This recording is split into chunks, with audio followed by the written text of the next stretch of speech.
this particular user will have its own set of mobiles or own set of entities. And this user should be able to interact with its own entity. And this is the first case, first type of scenario. The second one will be where they will be passing the JWT token for a different user. And in that scenario, we should not be able to modify the entity, underlying entity, whatever is there, right? Okay. Okay, cool. This much I'm thinking they will ask because this itself will contribute so many test cases. One is the login functionality, second is CURD, and then this failure test cases. Okay. Mm-hmm. This is the type of question what I'm hoping that we can expect. Now the real question we will see in that exam only. Okay. Okay. Next, let us quickly start on this implementation of JWT token. Before going that, I will let me quickly explain how the JWT will work or how Spring security is designed. Okay, there are Okay. certain layers. Dispatcher servlet, and then we have your controller layer here.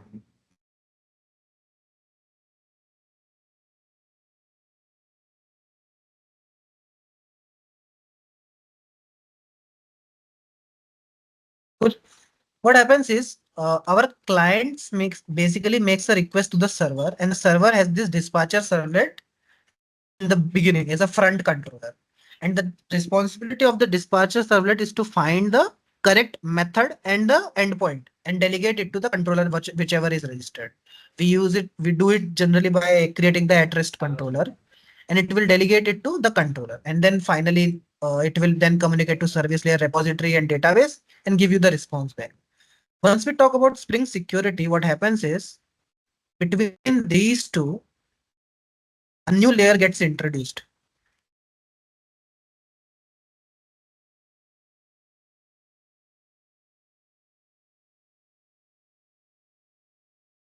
This is your Spring security, or better is to call this a security filter chain. There's a reason why we call it a filter chain, because there are multiple filters present within the security layer. Okay. One, two, three. For example, I'm just keeping three for simplicity.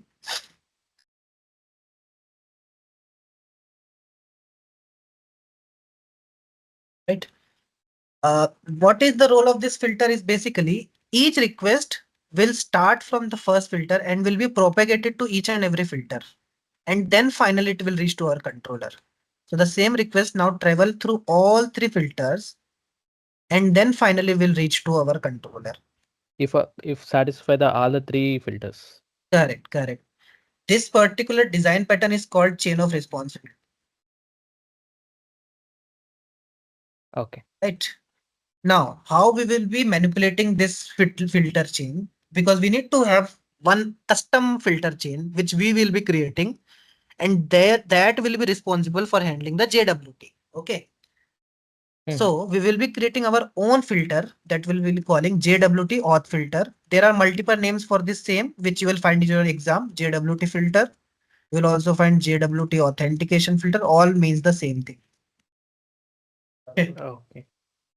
Now here, if you see, this particular guy, generally the very first security filter chain, default security filter chain that we get, the first one is there is username password authentication filter. This is a default implementation by Springboot. Means uh, once you will see now, once you add this dependency, it will redirect you to a login form if you try to access any endpoint. This is because of this particular filter chain. And after that, there are some more filter chain like CSRF filter. There are multiple filters, right? Now, how we will be customizing it, this is not present for the beginning. We will be adding our filter in front of this username password authentication filter. Why this one only? Because this is the first filter and we want our filter to be present in the beginning, the very first controller. And the job of this filter will be to extract the token and perform the necessary operation for login and all, right? And then delegate it to the next filter chain. So we will see how that will be implemented, but this is the overall implementation that we will be doing. Any doubt in this? Okay. Yeah. Okay, cool. So coming to the implementation, this filter chain we will not write everything over here. The complete code we will not write here. What we'll do is we'll have some more utility classes that is going to utilized by this filter. Okay. Okay. So this guy will have one class called JWT util,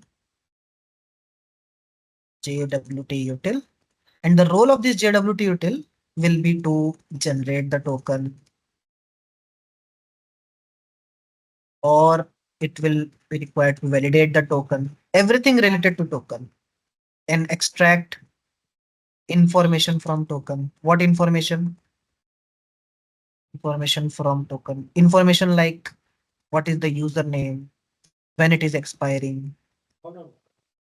And there are some more claims in that. I'll tell you what is a claim, but for now you can get this much. JWT util also is called with different names. It is also called as JWT service, JWT helper. All are named same. Cool.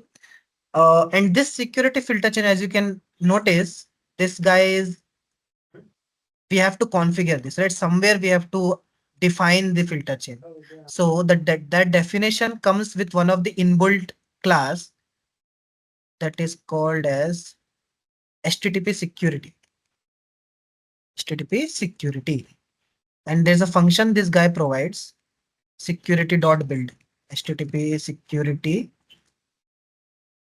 dot build. We'll see this in action, which results a filter chain. Okay. Cool. Yeah. This is one more, and then there will be some more additional beans that are required by the overall application, maybe to implement Spring Security. So there are some common beans which are not part of this core framework, but are required by the Spring Boot framework. Okay, so there are classes like user service, user details service. We need a password encoder to encode the password, if any. We need a authentication manager. We need authentication provider. These are the classes required by the Spring framework. Okay. So it is. Okay.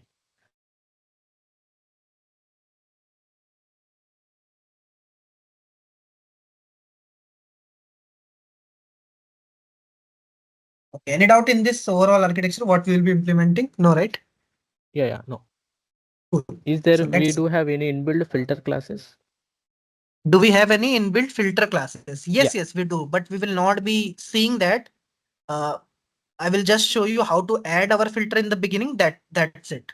If you want to dig Okay. deeper, you can later explore this class, HTTP Yeah. Yeah. security. Yeah. Okay. Fine. It Fine. will Fine. show you all the filters that are there. Yeah.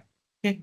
So let me start by creating some packages. So now you can see that there are various layers involved. We have this user details. This user details is actually the user object that will contain the username and password. Okay. Okay. It will have our user and password. Then this user detail service is actually which will be manipulating the users. So this is actually a service layer that we need to implement. Okay. Password Okay. encoder, as I already told, we cannot save the password in plain text. So there are some We will default. convert into the unreadable format. Correct. We will be hashing the password. So that's why we'll need this bin. Then we have authentication manager. What is the job of authentication manager? The job of the authentication manager is to handle the public endpoints. Okay. There is authentication provider. More or less, it's a class used by authentication manager. You can think for now. Used by auth manager. Sorry. Can you re-explain authentication manager what exactly it will do? Sure. No problem. I I was missed it. anyways going to explain during the actual implementation, but fine, no problem. What will happen is, see, this JWT authentication filter will come into action when there will be a request coming with a header called as authorization or JWT. Okay. or JWT means it will have the key as the authorization, and in the value they will have this bearer followed by the token value. Okay, same here. Bearer followed by token value. Good. But think about a scenario. Suppose my somebody wants to use my application and they want to access the login functionality. How do you generally log into any application? We log in by giving my username and password. Correct? Yeah, This correct. particular endpoint, we are not passing any authentication header here, are we? No. Then that means this is going to be a public endpoint. Means we are not going to apply our uh, authentication filter to this particular endpoint, right? So what happens is we need some guy to authenticate this username and password. Like what we will do is we will check whether the username and password exist in my database. Correct. Mm. Yeah. So for that purpose, we need two implementation. One is our authentication manager, and this authentication manager internally is going to use authentication provider. We'll see how these things will be actually implemented. But this is majorly used to authorize the user and issue a token to the user. Cool. Yeah. Oh, fine.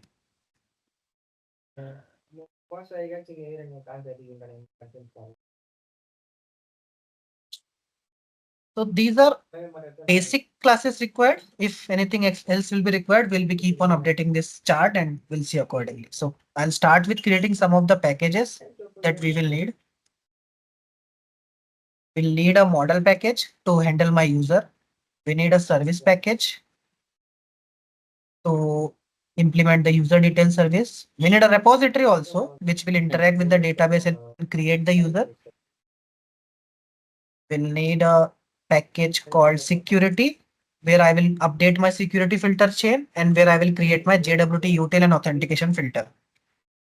Mm. And we need a package, normal config package, where if I need some additional beans, as I was telling here, like authentication manager and authentication provider, that we will define in that application config. Okay. And other than this, I'll for the timing, I'll create a package called as util, just if I need some any additional classes if required. If not, then it is also fine. Okay. Yeah. Let's start by creating the user first. I'll create a class. Controller. Yeah, fine. That is also required. New package controller. For now, we'll just create the login controller in this. Okay. Mm. And yeah, anything else you guys can think of? No, right? No. Cool. Here, what the first thing we'll be doing is we'll first start from the entity, then entity persistence we will do, then the service controller, and accordingly we'll keep on updating the client. So from the very child object that is required to the parent we will come. Means in the end we will define the controller. And in exam also you should actually follow this pattern. In exam also if you'll see this model will be already completed. We don't have to implement these models, but our job will be just to check whether it is properly implemented or not. Okay. Okay. So I'm going to create this user here, and let me quickly make this as a entity, JP entity. Mhm. So to make it a JPA, we need ID, we need its email. Let's say we need an email based login. This email can also be your username in the actual implementation or actual application. That doesn't matter. Okay. Okay. So for now, I'm creating a very basic user with these three fields. In your actual exam, there could be more fields as well. Doesn't matter. Okay. Okay. Sorry. Yeah, I did. I added the JP and all in the beginning. I think you were not joined earlier, but I have added. There are few more dependency required for, yeah, I was coming to that. We will require few more dependency like JWT, but I'm not implementing, means I'm not adding it right away. Not to confuse you, we'll go step by step. When I will require other more dependency, I will add and then. Okay, Okay. cool. So let me create this as an entity. entity Jakarta. Make sure to use Jakarta for Spring 3 and Spring Boot 2 it becomes Java X. I'll give a table name and some my user. We need a name key here. Name equals to my user. We need to define it as the primary key ID. We need a generated value here, and the strategy will keep as a identity. Uh, you guys know all this stuff, na? I hope like I shouldn't Yeah, explain the yeah, yeah. JPA much over here. From my side, yeah, I know these things. Okay. Anushka, you also, right? Yeah, please go ahead. Okay, cool. Great. Then what I will do, it's an optional to add column because automatically JPA scans all this, but still for my safety purpose, I usually add it. I have a habit of writing this.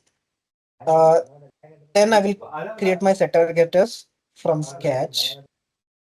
Select all, generate. I'll create a constructor also, and I'll also create a constructor from superclass. Okay. We don't need this, we don't need this. That's fine. I will not create a toString because considering a security reason, we don't want to see the safe details like email, password in anywhere in logs or console. We don't want that. So we generally don't give a toString for that user. Okay. Now this particular user is a JPA entity, but to make it as a Spring Boot user, what Spring people have done is they have given some ready-made implementation of interfaces. Like they will tell you, you please implement this interface, and I will be scanning these interfaces for my Spring security, and I will know that I have to perform this function using the interfaces only. So to make this user a JPA user as a Spring Boot user, we implement an interface that is user details. Now, once you implement any interface, you might notice that it will give you some error that you have to embed the Unimplemented. unimplemented values. So it's a pretty simple method that we have to implement. Let's start by these authorities. Okay, fine.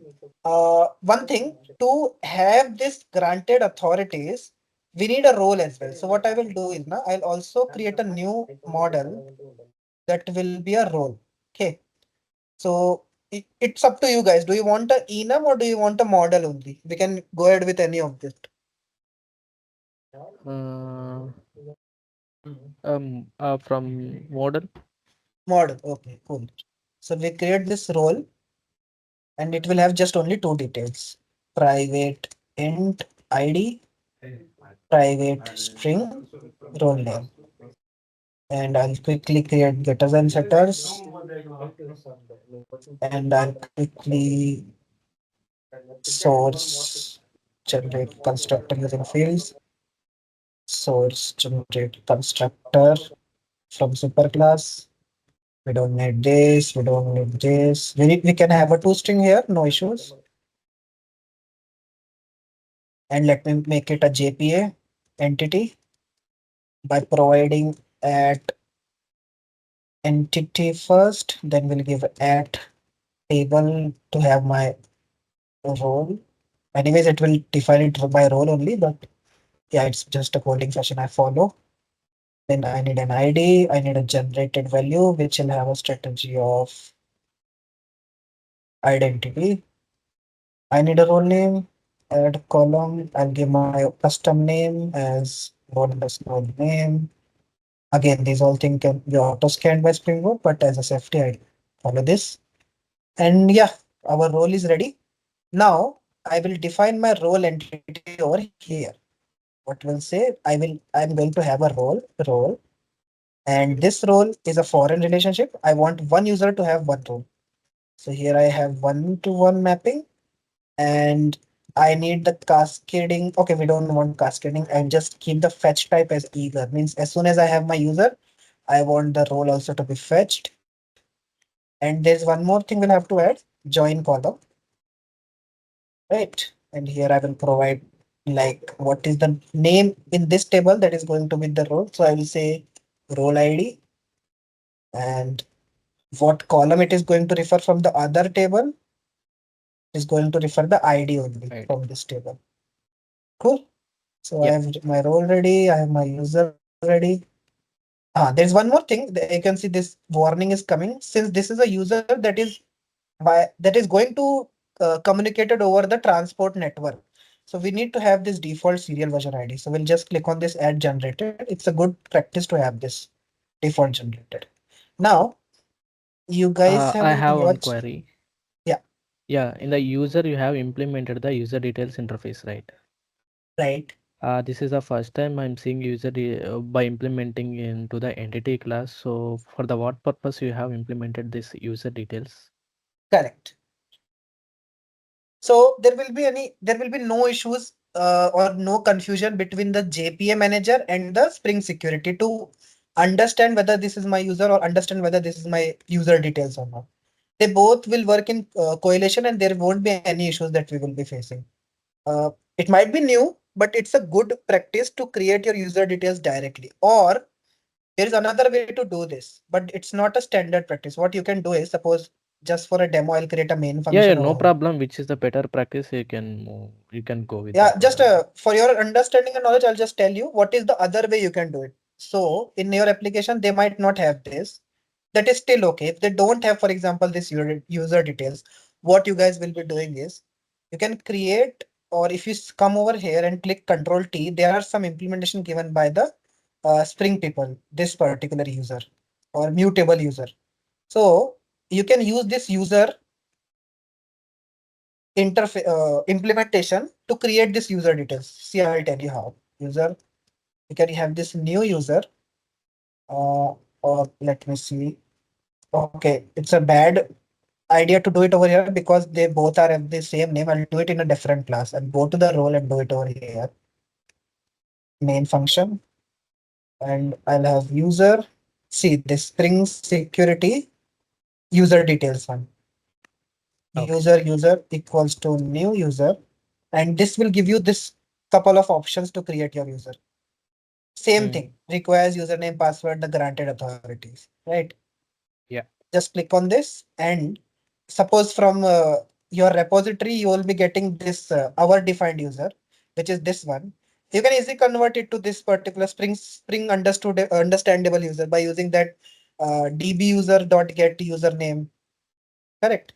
Mm-hmm. Why Yeah. I'm saying it? It is mandatory to have or work with the Spring implementation of users. Yeah, yeah, understood, understood, That's why. understood. Now it's up Yeah. your choice how you want to perform. Mm-hmm.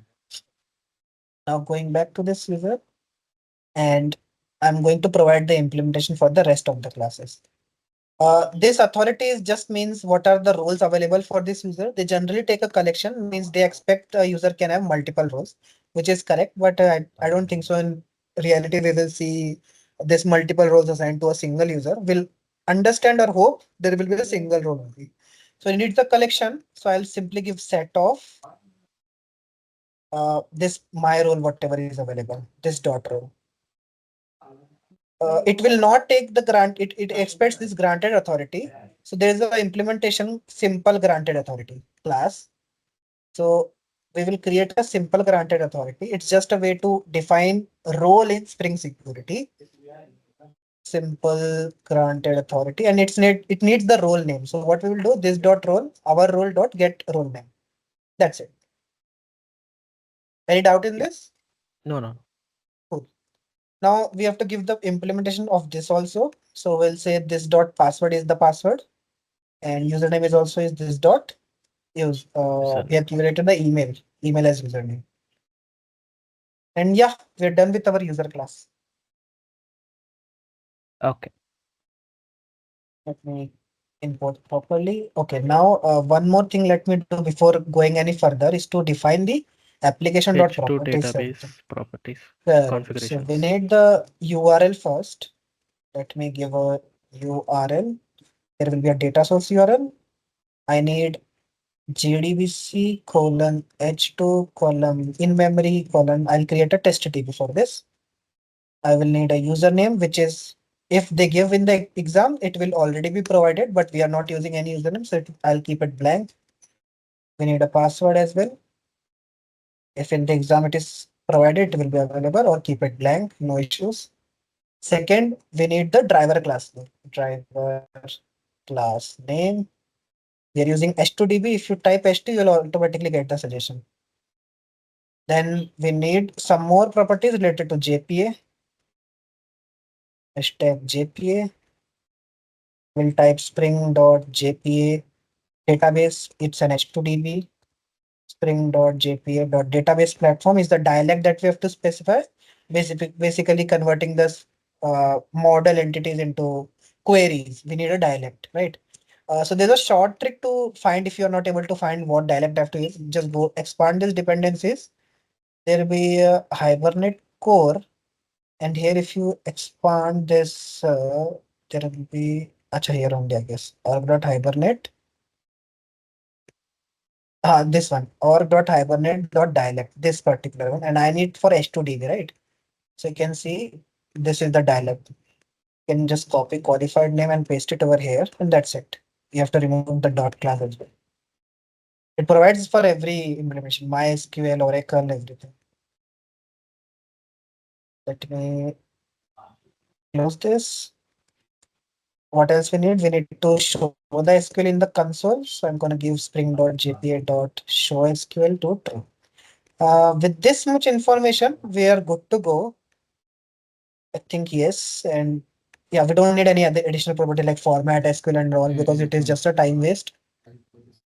This much is enough. Yeah. Yeah. And port number, Sorry, what? The server port port? number, like a local host port number, server dot port. Yeah, We will for now use the default one, 8080. Even 880. if in the Okay. application they mention a specific port, I think that will also be already provided only. Okay. Let's use the Okay. default Fine. 8080 Fine. Fine. and we'll see. Okay, now to work with this user and role, we need entities. Sorry, we need the repositories, right? So we'll use Mm. the JPA repositories, which gives ready-made implementations. It's an interface we have to create. I'll create a user repo and I'll create a role repo. New interface role repo. Here will extend to a JPA JPA repository. repository. Why extend? Because interface extends to interface. Yeah. Yeah. We'll give our user auth demo, and the primary key we are Integer. using is integer. Integer. Uh, we will need one throughout the application, just one of the additional interface that will not be getting ready-made. So that is the find user by whatever username key we have identified. So in our user, we have set the email as this user login username, right? So what we'll create here is we need an optional user, means if it exists or does not exist, find by email will create. Okay, remove this. Sorry. Could you please re-explain this? Yes, definitely. What happens is uh, to get or save, once I've saved my user in my database, right? I need Mm-hmm. a way to get my user in Yeah. the real application once they will be logging in, right? When I did show you the diagram here, they are just going to give you the username and password, right? They will not be Mm-hmm. giving the ID of that user because that is very sensitive to us and it is saved in the DB. We cannot expose that, right? So Yeah. I need additional JPA method uh, which will get me that user from the database. And if you see, this particular email ID is going to be unique only, right? So if Yeah. you Yeah. want, you can give this attribute here called unique equals to true. True. That means now my user can also be identified by this ID and can also be identified by the email. We have taken email, it could also be a username in the actual application. Doesn't matter. Okay. Okay. Okay. So that's why I've created this JPA repository, which will give me a user because this is going to be used quite a lot. We are making this a repository. Same I'll create for role. For role, I don't think so. We need any additional methods. So we'll just extend and it will give me all the basic CURD operations like save, update, delete, and everything. Mm-hmm. So we'll need this role. This also is used by the identity. And this is also a repository. That's it. We have our repositories ready. Now I need to implement my service here, right? We are following the RSC pattern. We'll create the user service. Okay, cool. Now, you can go ahead and implement your own user service, which will be very simple. Like you will, since you have only one repository method, you can just create a same method over here and auto wire the repository here and then use it, right? Instead, as I was already telling you, this user is already identified by the Spring framework as we have implemented this user details. Now, what Mm-mm-mm. Spring people did, they have given a service layer implementation as an interface ready made. We just have to implement that because that is the one that is used by the Spring security internally. We just have to give the implementation of that. So what we're going to do, we are going to implement one more thing here. This will be called user details service. Say this. What I did, I implemented user details over here. And to use this user or interact with this user, they have given a user details service, which we have to implement in our service. It has just a single method, load user by username.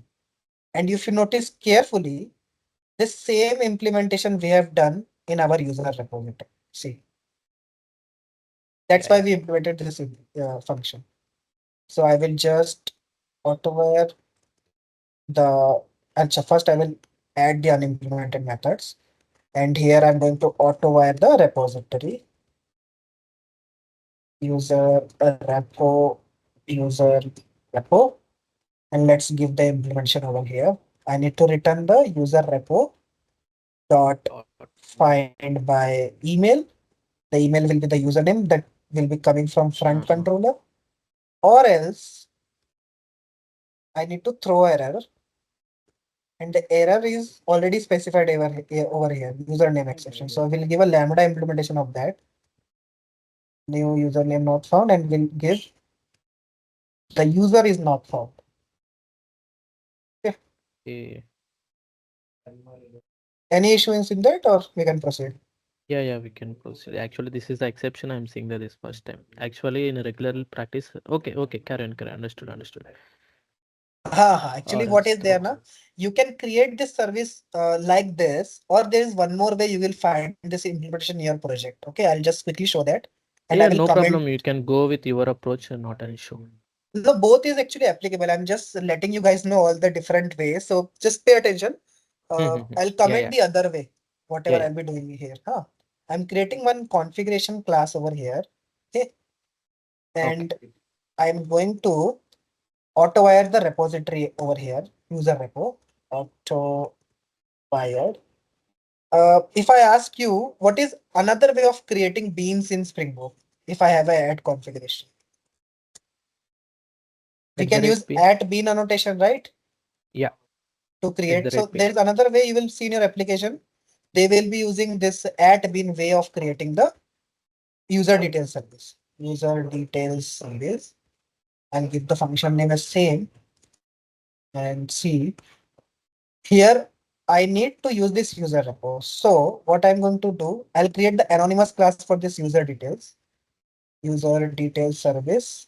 It will say it is an anonymous type, so it will ask you to override this function, and I need to return this. Okay, watch carefully. We'll do the same thing over here, nothing else.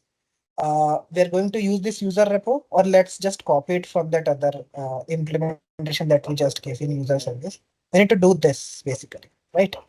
So I'll come to my application config, and I can return this directly. Same implementation, nothing else, right? But Yeah, if you look carefully, this user details service is having only one function, and this is an interface. Uh, Generally, once you have an interface with only one function to be implemented, that's called the functional interface. functional interface. And Yeah, for functional interface, you can give a lambda implementation. So what I'm going to do, just remove all this and convert it to a lambda. It's going to be very simple. yeah, yes, yes, yes. You Yeah, remove now I got this. it. Now I got it. Yeah, that's right. You can also remove this particular class. You can remove this return keyword. We can remove all this also. We don't know this. Just give an arrow over here. And acha, I also removed the incorrect part. No, we need this user record list. Return username and give an arrow over here. Delete this. And that's it. Yeah. Yeah. This is also applicable and acceptable. No issues. Mm-hmm. But since we are using this, we'll proceed with This is this. the, I think I can see this is which you have provided last time. That's a good. I can see that that's easy and flexible. Yeah, this is actually short to write. So generally people follow this, but since I wanted to show both ways, hence I implemented this This in. is the short and flexible. Correct. Yes, that's right. So I'll keep it this application config here only because further we will note some more beans that we will be creating over here. Okay. Okay. So going back to my user service, this is implemented. So my basic functionality to implement or work with the user is ready. Okay. Now we are going to start with the JWT part. So till now, any doubt or I can proceed with the JWT? For me, I don't have any doubt. Anything, Anushka? No one else. Okay. Cool. So going back to my implementation. So as I told, there are some classes required by this JWT filter to work with the uh, token generation validation part, which is Mm-hmm. called JWT unit. This class is a tricky class to be honest, because in Spring Boot 2, you will find some X implementation. In Spring Boot 3, you will find some X implementation. What I'm going to tell you is a very basic implementation that is applicable for Spring Boot 2 as well as Spring Boot 3. There is just one function change that you will be identifying. Okay. Okay. Cool. Okay. So we'll implement this JWT util. I'm going to implement in this utility package. You might find this class in any of the security config. It can be anywhere. Okay. JWT util. Fine. This we need as a component as it's a Spring application. Cool. The first two things you require for any token, let me show you one sample JWT token before we proceed any further. See this. Mm-hmm. In this token, we are majorly interested on this payload or the body only. Okay. This payload or body contains the key value pair. Individual key value pair is called as a claim. Okay. And this complete JSON object is called as claims in Spring or in general JWT context as well. And this SUB, name, IAT are not just some random keywords.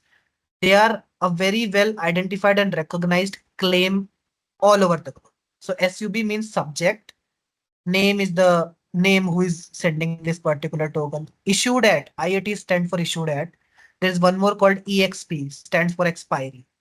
Okay. In our Duration of JWT the token token, and yes, when will it expire?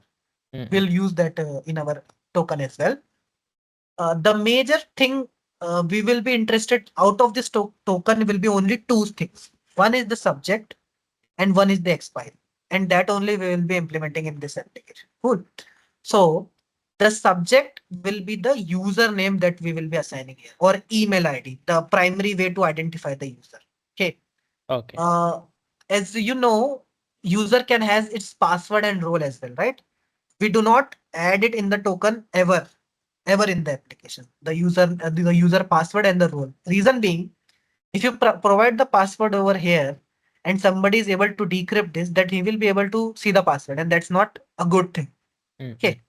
And second thing, you should not give the role here. Reason, if the role is coming in the backend and the role, for example, you had a user called as Arbaz, my user only, and the role assigned for that user was a generic user.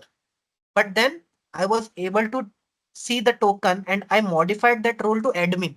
And then I generated the token and send it to the backend. Now my role changed to admin, right? So we should not do that because user can manipulate the token and then can send an attack. Okay, I'm an admin, give me everything access. I can access all the APIs. Not a good practice. So how do we handle this password and how do we handle the role? What we do is we have the subject handy with us, means we have the user name with us. We use this username and query our database to get the password and role. And then we will decide, okay, what access do you have? What much you can do? Getting? Yeah, yeah. So to work with this JWT token, we're going to add one dependency in our project now.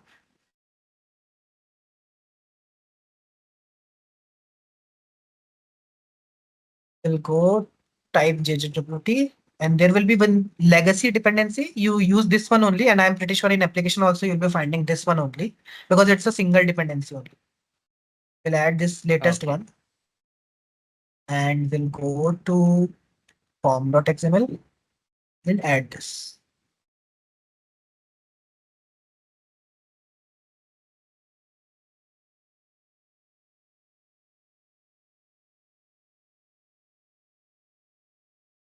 Let me format it. My formatter is not working. I did it manually.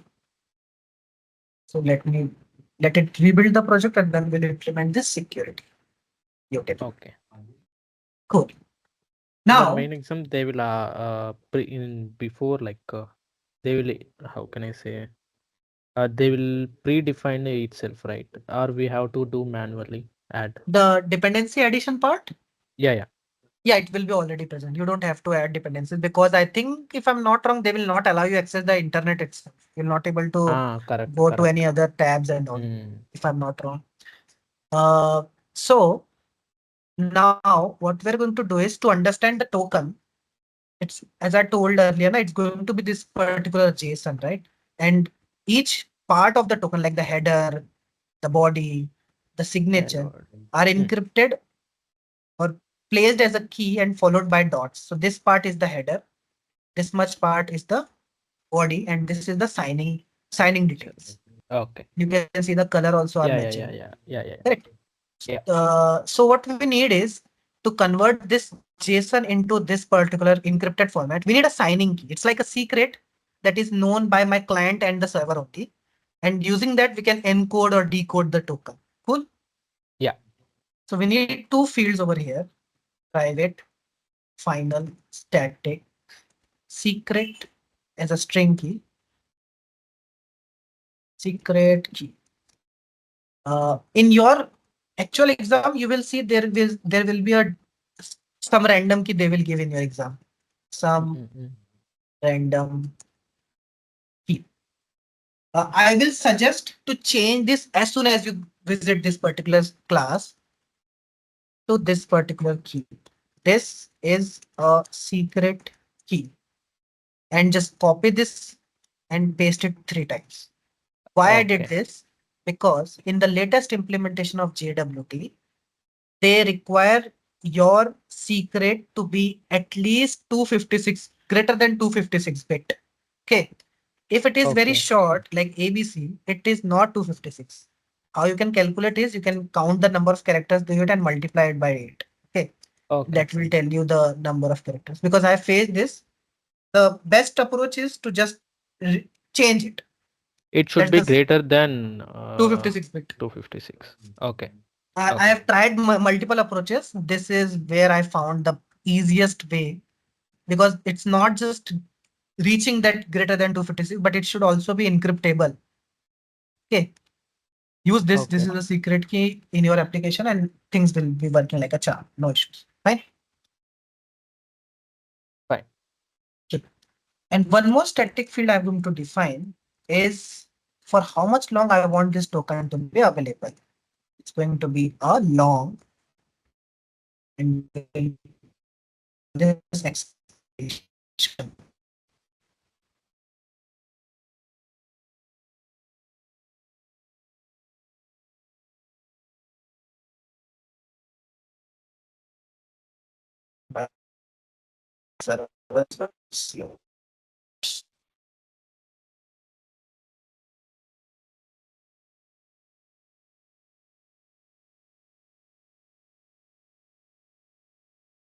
Can you hear me? Yeah, yeah, yeah. Now I can hear you.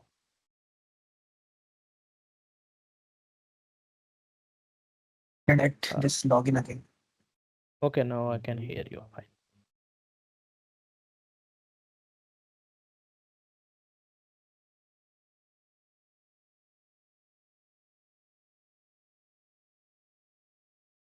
Hi. Did again.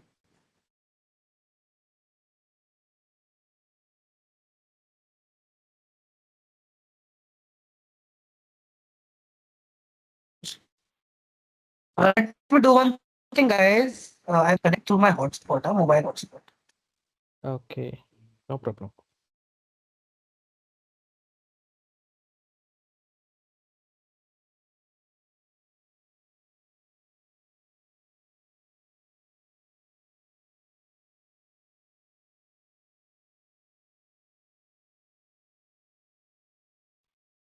Okay. Am I audible, right?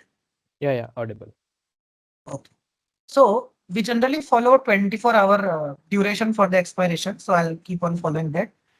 We need the expiration in milliseconds. So 24 hours will be converted to minute by multiplying those to 60. To 60 Then into minutes to 60. seconds by 60 and 60 will be multiplied to 1000 for milliseconds. And as a safety, I add this extra Okay. L. L is for the log. Okay. Mm. Now we are ready with the secrets or with the private fields that we require. Now we will go ahead and provide the public implementations. Okay. We'll have the public. I told you, right? Each individual claim over here is called, sorry, each individual key value is called as a claim, right? Mm, mm, So the mm. dependency that we just added gives you an interface called claims. And this claims is what we are going to extract from the token. So we'll say extract all claims. From what? From my token, whichever the user is going to pass. Fine. Now we're going to give the implementation, how to do this. So I once we added the dependency, which is coming from this io.json web token jar, we are going to have one more class, ready-made class. We don't have to do any much coding, which is called JWT service. So it's typed JWT dot. Now you can see there are multiple options over here, which you want to go ahead with. Once you are extracting, you are basically parsing the token. So we'll go ahead with the parser. And once you are building the token, you will be creating it. So we'll go with the builder. Now my job is to extract something. So we'll go with the parser over here. Okay. Okay. And the first thing that we are going to do is set the secret key. Even when I will be creating the token or parsing the token, I'm going to set my secret key first. There is an option. You just type sign. And now just you itself will be able to find which is the correct one which I should use. This string one, right? Because I have my key as this. Just select that. And here I will give my secret key. Okay. Okay. Now, in the latest implementation, you have to build the parser. So I'll click on this build. It will build my parser. And then I can parse it. There's a function called parse claims JWS. Now you will see which one should I go ahead with. I need my JWS claims, means JSON Web Token claims. Uh, you can see this parts claim JWS is giving me claims. The other ones are giving me headers, some Header other claims. details. And JWS, we third need one the also JWS. seems like okay, okay. That's This encrypted JWE, claims. there are some more like Okay. encrypted value signed. That all we are not interested in. We just Okay, need the okay. simplest one. Yeah, yeah. Use this one from the token. Okay. And then what do we need? If I come back, this will give me three things to work with. I need this data, payload data or the body. So we'll type get body, dot get body. Now you see there are so many deprecated methods, and I also Yeah. need to return this. Shall I be worried on this? Not at all. Let it be deprecated. Wouldn't cause a single problem in the actual exam or your application. See, there are ways to modify this, but I will tell you the uh, advantage of using this implementation in just a moment. You go ahead with this. Okay. There will be not any challenge with this. Okay. I will create this deprecation suppression and I will add on top of the class because there will be more deprecated method that will be seen. Okay. Now, from this all claims, I need some ready-made methods as well. I need to extract the username quickly. So I'll be creating one utility function, extract username from the tokens. And I also want to get my expiry. These are some utility functions, which is a good to have. Date, extract, expiry. This will also have token. And the implementation is going to very similar. From my token, I need the all claims first. So we'll just call this function internally, extract all claims. It will give me all claims, right? Same copy and paste here. And from this claims, I need what? The username is my subject, right? So get subject. That's it. Here, I need my expiry. There is a function called get expiry. Exp get expiration. I will import this package. You're ready with these utility functions as well. Now this much is my decoding part or parsing part. Now we also need a function to create the token, right? So we'll create that. Encoding or let's say generation. Okay. To create the token, we need only one external information. If I close this remaining packages and I come to my user, as I told right initially itself, in this token, we are not going to keep the password, we're not going to keep the role. And the username I need. So what I, as a utility, what I'm going to do, I will be accepting this user details directly in my function. And from that, I can extract whatever information I need, right? So we'll have a function which will return a string token and that function name will be generate token. Can also be generate JWT. It's your choice, whatever name you want to give. And here I'm going to accept my user details, Details. my user. We'll use the same implementation. JWT service dot. Now I need to build it. So I'll call the builder pattern dot. And I told you to set the key first. So type sign. You can see which one is the most uh, closest to my string one. So I can see there is only one, this last one. Just click on that. And this null, if you press control space, now it will give you all the available algorithms that we are going to use. Okay. This is a 256-bit key. So I'm going to use this HS256. Okay. HS. Okay. Dot. Uh, these are the default claims as I was telling you guys, but you can have your own claims as well, right? So do we need any extra claims? No. So there is a function called add claims and here I'm going to pass an empty hash because I don't need any extra claims. Okay. Then dot, I need to set my subject. What is my subject? It is the username. So user dot get username dot set issue date when this was issued. So we'll say we'll use the date function and my current time system dot current milliseconds. Then set expiry. New date my system का current millisecond plus Plus. we need to add the Already one. we have right expiration. Yeah. Yes, we'll add that expiration over here. How much time additionally it is available.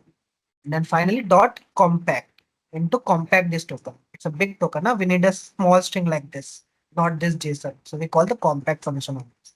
This will return the Okay. string and returns. And again, there are so many Deprecated deprecated method. No methods. need to.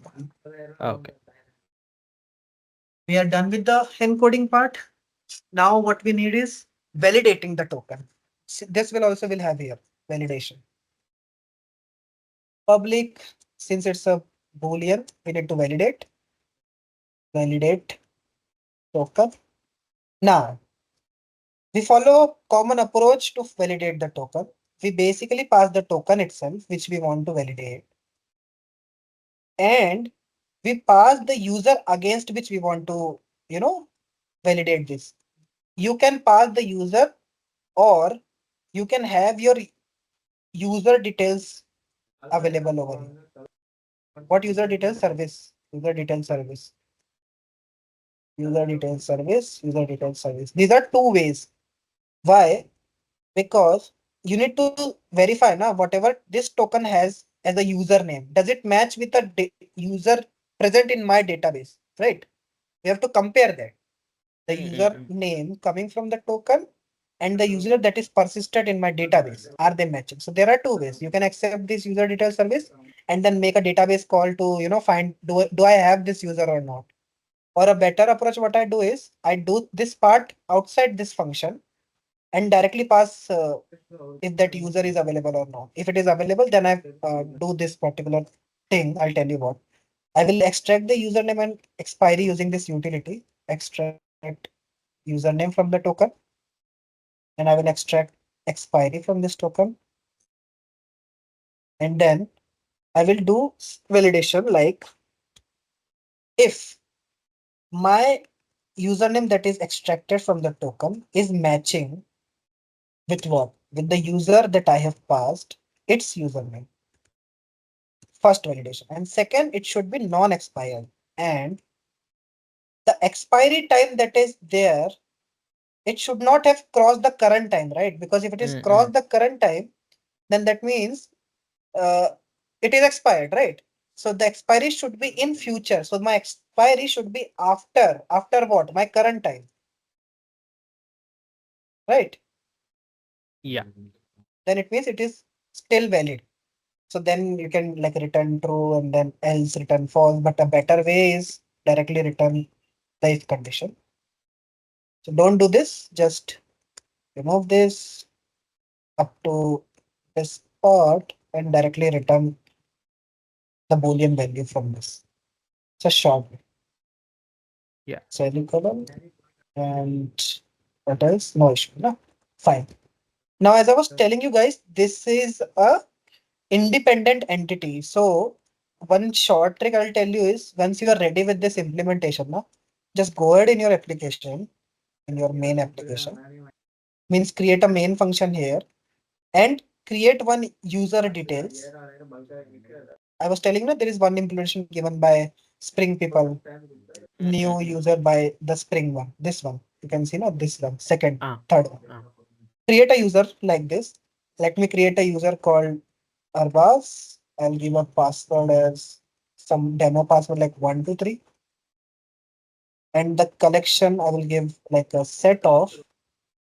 I need a simple granted authority. Simple granted authority, and my role is admin. I've created a user. Why I'm creating this user? To test this whole flow which I have created. That will save your time because this is the actually heart of the complete application.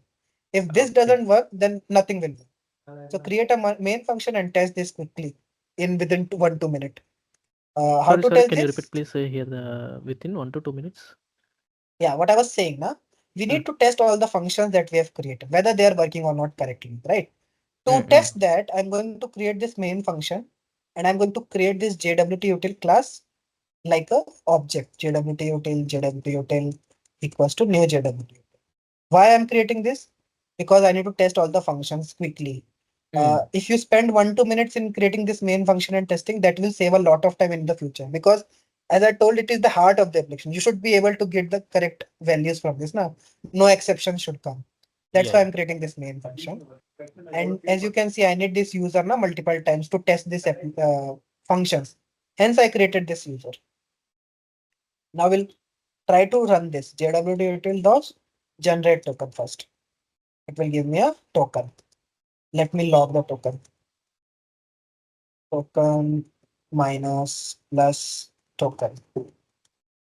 Then what I want to do is I need to see whether I'm able to extract the username from this. No? So we'll do JWT util dot extract username from the token.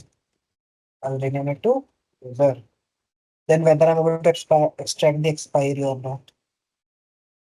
Extract expiry from the token.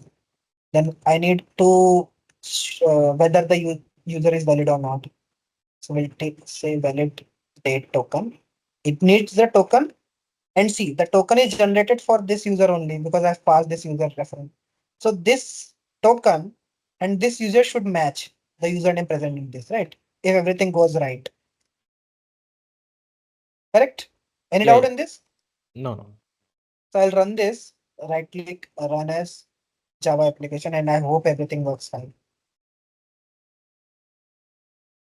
Let me expand this console. See, I'm able to get my token. Yeah. It is able to extract the user. The expiry is set And to the 24 expiry. hours tomorrow, Yeah. 27. Yes, yes, yes. And valid is also true. True. So very good. Now, why I went ahead with Mm. this deprecated approach and not the latest approach. The very big reason is tomorrow, if this uh, in your exam, the version changes to Spring 2. I'll give a Spring 2, 7, 10, and I will degrade the version, Java version to 1.8 because 2 works with 1.8 better. And they give you this JSON Web Token dependency also a little older, like 0. Let me see what is available in the market. I think they have some 0.9.1 is the most used, so we'll use this one, 2081. I'll use 0.9.1 and I will save this and we'll do a May 1 update quickly. Okay.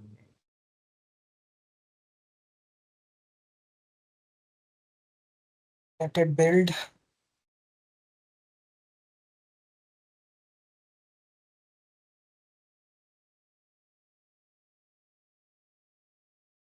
So right click, May 1 Update update, project. update project. Now, first thing, let me fix some of the errors because as I told you, na, in Spring Boot 2, this Ah, Jakarta used to be Jakarta. Java X. Java X, yeah. So I'll quickly change all this to Java X and then we'll return change it up back to Java Jakarta once we move to Spring 3. We'll go to the role. This also I'll change to Java X, Java X, Java X, Java X, Java X, Java X, Java X. Right? Yeah. And what happens is in the older user detail service, there used to be for some more functions to Uh, be overridden. Methods. Okay. So we just add those and just blindly return true in each one of them. Don't have to think why, what. Okay. Blindly return it. Because this just means whether it is enabled. Is tradition non-expired? Yes, it is not expired. It is non-logged? Yes, it is not logged. Is not account not expired. That's why I did this different. If I'll see this, Acha, then one more thing in my JDK that I'm using in Java 8, the one I'm using doesn't have this set dot off. So I have to create the hash set separately. Hash set of granted authority roles set equals to new hash set, hash set, and I'll say role set dot add. I need to add this guy here, and I'll return this role set directly. See, in Java 8, we had to do 3 lines of code for one statement. Mm-hmm. Okay, so Yeah. this is also ready. I'll fix the role quickly. I think will be not much changes. Yeah, this is also done. See the JWT token. I changed a major updates from Spring Boot 2 to Spring Boot 3. All I have to do is just change this build, remove this build and nothing else. Okay. So it is supported both of them. Acha, this is a error which I was telling I guess set dot off. That is the small fix. You can just copy paste it there. So that's why I prefer the deprecated approach. It's a much better way. Okay.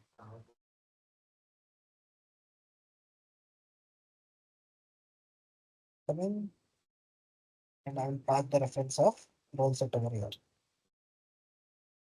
And we need one more. Majorly chances they will give in the version 3, right? I don't really know, but I want to be prepared for both the scenarios, right? Why should I like mess it up just Mm-mm-mm. because of a We should version? not be. We should not be put over in one. And this is the Uh, best way because if you start searching the web, right, you'll mm, be finding tons and tons of approach of this JWT.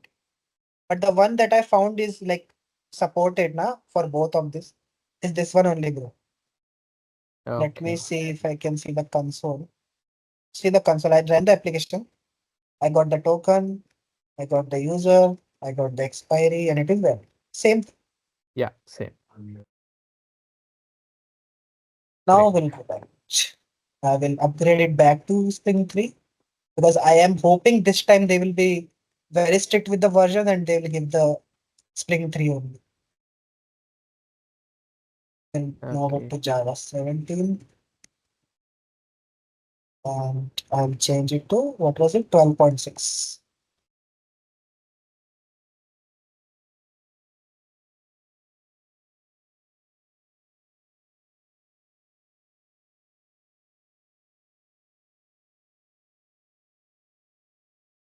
So with this, I'll do a mail update.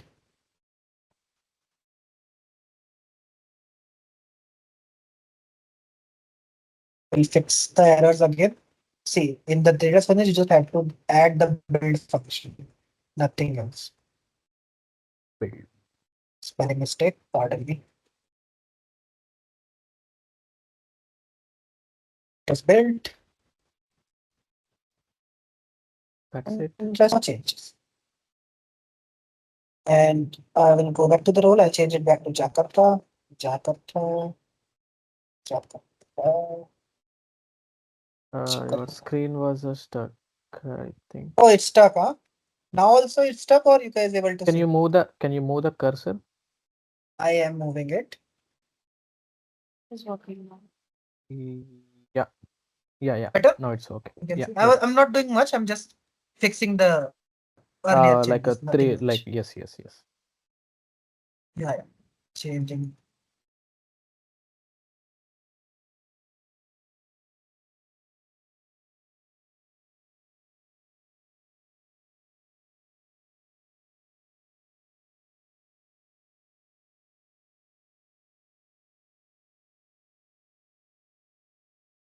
Okay, cool. Yeah. This is done. The role is also done. JWT util is done. The user is done. Good. Next, I will come back to the JWT util and let me just test it once since everything is working or not. And yeah, no issues. Yeah. We don't need made function anymore. I'll delete this. We import everything. Good. And next is once you are done with the JWT util, the next thing that we're going to build is the JWT authentication filter. And we'll keep that in that security package. Okay. Add a class. But suppose if I blindly like JWT util.java file is there, right? Yeah. Yeah. If I blindly like I go to like the which you have provided the information, just like copy paste I did in the main, it will work right? Yeah, it will work. If you just directly copy paste, it will work. Provided you have the jar added, the JSON Uh-huh. web token. This one. Yeah. Okay. Okay. Okay. So now we'll create the JWT authentication filter. Have I had it already? No. Fine. Right click, new class JWT authentication filter. Now, how to create a filter in Spring Security? We have to extend a specific class called once per security, once per request filter. Sorry. Okay. This class has one implementation in which we are going to do all the part of extracting token and doing everything, right? And this class, since we are working with Spring Boot, it is going to be a component. Okay. Yeah. It will require some more dependency. I will add or auto wire once I will proceed. Okay. Now this is having the access of request, response, and the filter chain. What is this filter chain? This is the filter chain which I was showing earlier in the diagram. This particular filter chain. It has the access, right? And we are trying to create this layer now, JWT authentication filter. What is the role of this? Its responsibility is any request that is coming from the user, I have to check do I have this token or not. In the main exam, they can give an authorization or they can give a JWT key for that header. That doesn't Oh, matter. It's very simple to change that. We just have to extract this token if it is available. If we find this, then only we will consider this as a JWT request, or else we will not do any process to that request and we'll just say the filter change to proceed. Do the filter again. Means go ahead and do execute the remaining filters. Understood? Sorry. No. Sorry, could you please re-explain, please? Sure, Sorry. sure. My JWT authentication filter is going to intercept only those requests that are going to have this header. What is that header? The authorization bearer token. Means it needs to have the token, right? Then only I will be applying my JWT filter, or else you can think of it, or else if the filter doesn't find this token, it will simply say this particular filter chain. It's a request that I am not interested in. You just proceed with the remaining filters. Means proceed. We will just say proceed. I don't want to do anything with this request. Why we are doing this? Because it's not necessary that every endpoint is going to be a JWT endpoint. There could be public endpoints. There could be some endpoints Okay. that require some different kind of security. Correct. Yeah. So that's why we are specifically interested in this JWT request or authorization bearer request. Okay, cool. Yeah. Yeah. So that's the first thing that we're going to do here. What we're going to say is, uh, please extract the authentication header. From what? From the request that I have. So we'll say request, but get header. What is the header name? It could be authorization or it could be JWT, anything. What we are going to see is we'll assume it they are going to pass authorization, but if they pass JWT, that is also easy. Just change the name to JWT and comment this. Okay. And this is going to be auth header. Auth header. HEADER. What will say that this auth header should, if this auth header is null, I'll tell you what I'm trying to write here, or my auth header does not starts with bearer space. This is a pattern that we follow. Once the token will be passed in the request, right, as a header, we send it in a specific format. I'll show you. Do I have any JWT endpoint? See this. This is how we pass the token. We give the key as authorization, and there is a bearer space and the token that is generated by the application. Okay. It's a standard format. Bearer Okay. followed by the token. So we have to find, right? This token shouldn't be empty and this token should start with bearer. Then only it's a request that I am interested in. That's what Yeah. I'm Yeah. trying to write here. If the author is null and if it doesn't start with this bearer, now I will simply say this filter chain object reference that I have, that you proceed with the filter. I don't want to do anything. Means we'll say proceed with remaining filters. Proceed with remaining filters. Okay. And we don't want to do anything after this. Means the code after this will be for JWT purpose, right? Whatever we will write after this. So I don't want to execute the rest of the code. So I will directly return from here. Cool. Any Yeah. doubt in this? No, right? Pretty much No. simple thing. You can stop me then and there if you find any issue in this, because it's a pretty confusing layer. But yeah, I'll try to make it more as simple as possible.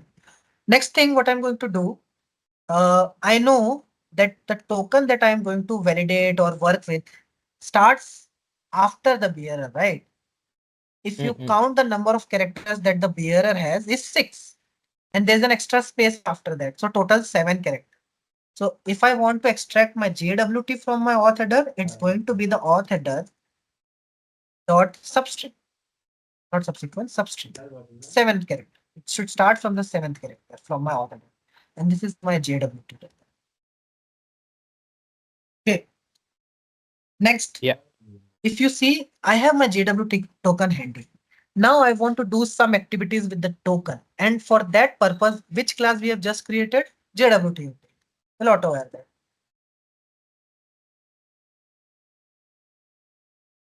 JWT, token, JWT, token. Fine. And this JWT util is going to give me the username from the token. This is the username. Yeah. Now, next thing. I have the basic details handy with me, the username and the token, because these two are required for further purpose. What we'll do, I'll show. Let me just add a comment over here. Extract username.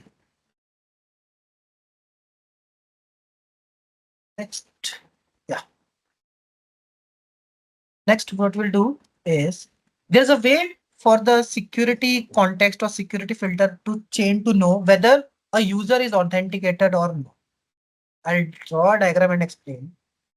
So what happens is for every Spring related application, suppose this is, I will draw a bigger diagram.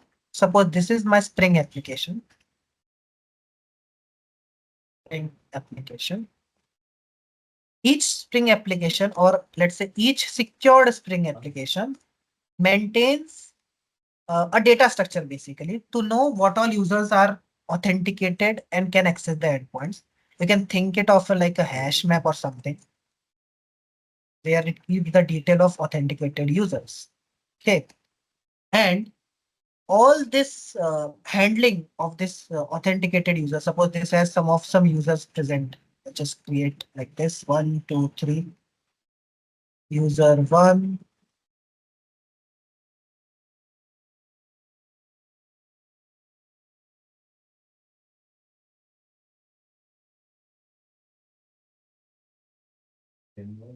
Let me delete this too. I have a user 2. Okay. These are the authenticated users, and the class that handles all these things are called security context holder. Security context holder. Maybe I'll write it below. It's not the space is sufficient.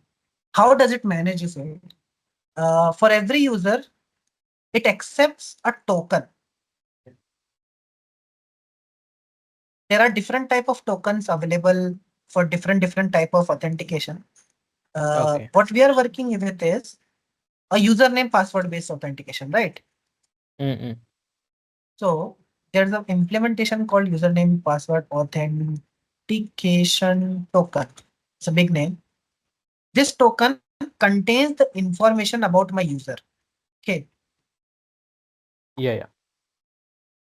So what will happen is in the reality or real scenario, somebody will try to log in.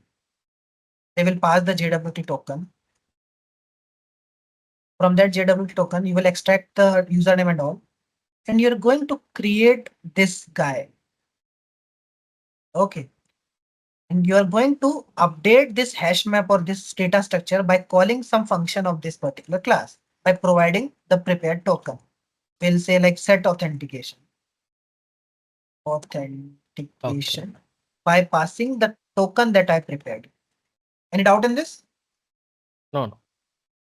Cool. So this is what we are going to do ahead. Here are my username, and I'm going to add a validation saying if my username is not null, it exists. And it is a possibility, right? Suppose somebody is trying to access the application again and again. So isn't it a possibility that the user is already authenticated?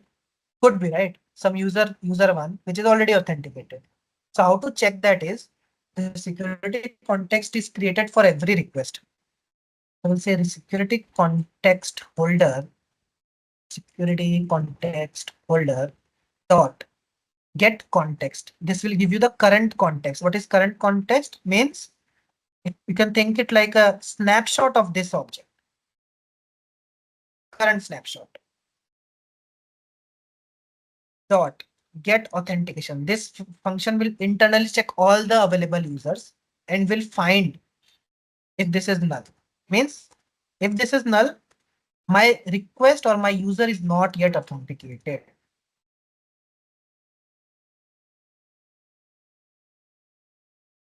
Cool. Read out. No, no. Right. If it is not authenticated, I need to get my user from the DB. Why I'm doing it? There's a reason. So to get my user from the DB, I have two options. First option is I can use this repository directory because I have my email or the username handy with me. But to, following the MVC pattern or the repository service controller, we follow a service, right? To pass from the controller. So we are going to use this functionality, user details. And to use this, we have this user service created or user detail service created because you can auto wire by interface also. We'll auto wire by the interface. Auto wired the detail service, the details service. Copy this. And here you say, please get me the load user by username. What is the username? We have just expected. In our current application, this is going to be the email ID, but it could be anything. It could be an ID, it could be actual name of the user, first name, last name, anything. Okay, fine. Yeah. Next. Next thing what we are going to say is, yeah, if this user DB is not equals to null, means this guy exists. I'm going to do certain things. Not null. Huh. Once I have my user now, and once I have my username, we will simply call a function called validate token. We have this na JWT util.validate token because it needs these two information. It needs my JWT token that we have created, and it needs the user from the database to validate it. Right? That's what we are doing. We have passed the JWT token. We have passed the user that we fetched. Okay. This is to validate the token.